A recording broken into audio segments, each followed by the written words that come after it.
ఒక government teacher తన స్టూడెంట్స్‌కి లెసన్ చెప్పడానికి 20 ఇయర్స్ ఒక రివర్‌లో నుంచి స్విమ్ చేసుకుంటూ వెళ్తున్నారు. అతని పేరే అబ్దుల్ మాలిక్. కేరళలోని పదింజట్టమూరి విలేజ్‌లో ఉన్న ఒక గవర్నమెంట్ స్కూల్‌లో మ్యాథ్స్ టీచర్‌గా వర్క్ చేస్తున్నారు. ఆ స్కూల్‌కి వెళ్ళాలంటే వేరే ఆప్షన్ లేదు. అందుకే రూరల్ ఏరియాలో పిల్లలు చదువుకోవాలనే కమిట్మెంట్‌తో ప్రాపర్ రౌట్ లేకపోయినా వాళ్ళ కోసం డైలీ స్విమ్ చేసుకుంటూ వెళ్ళి అక్కడ స్టూడెంట్స్‌ని లెసన్స్ చెప్తూ ఉన్నారు. అతనికి స్విమ్ చేయడానికి హెల్ప్‌గా ఉండేలా ఒక కార్ టైర్‌ని హ్యాండ్‌తో హోల్డ్ చేస్తూ ఇంకో హ్యాండ్‌తో తన క్లోత్స్‌ని పట్టుకొని మెల్లిగా ఆ రివర్‌ని క్రాస్ చేస్తున్నారు. అలా ఇప్పటివరకు తన 20 ఇయర్స్ సర్వీస్‌ని అసలు వన్ డే కూడా స్కూల్ మిస్ అవ్వకుండా వెళ్లారు అంటే మనం అతని డెడికేషన్ అండ్ ఎడ్యుకేషన్ విషయంలో అతనికి ఉన్న రెస్పెక్ట్‌ని అర్థం చేసుకోవచ్చు. మరి ఇన్ని ఇయర్స్‌లో వర్షాలు, వరదలు వస్తాయి అండ్ స్నేక్స్ కూడా ఉంటాయి కదా! ఎప్పుడు ఎలాంటి ప్రాబ్లమ్స్ అయినా ఆయన ఫేస్ చేయలేదా అని మీకు డౌట్ అయితే వచ్చి ఉంటది. మీరన్నట్టుగానే సేమ్ క్రిటికల్ సిట్యుయేషన్ అయితే ఫేస్ చేశారు. బట్ అతని ఉన్న స్విమ్మింగ్ స్కిల్స్ స్టూడెంట్స్‌కి చదువు నేర్పించాలని అతని డిటర్మినేషన్ ముందు నేచర్ కూడా తల వంచింది. ఏ రోజు కూడా అతనికి ఎలాంటి ప్రాబ్లం రాలేదు.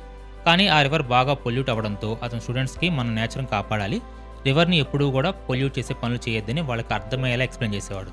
ఎప్పుడు కూడా స్టూడెంట్స్‌కి ఇన్‌స్పైర్ అయ్యేలాగా మోటివేట్ చేస్తూ మీరు రేపటి ఫ్యూచర్‌ని క్రియేట్ చేసిందని చెప్పి ఎడ్యుకేషన్ యొక్క వాల్యూని కూడా వాళ్ళకి తెలిసేలా చేసేవాడు. కానీ కేవలం ఎడ్యుకేషనే కాదు, ఆ విలేజ్ పిల్లలతో కలిసి చిన్న చిన్న గేమ్స్ కూడా ఆడుతూ ఉంటారు.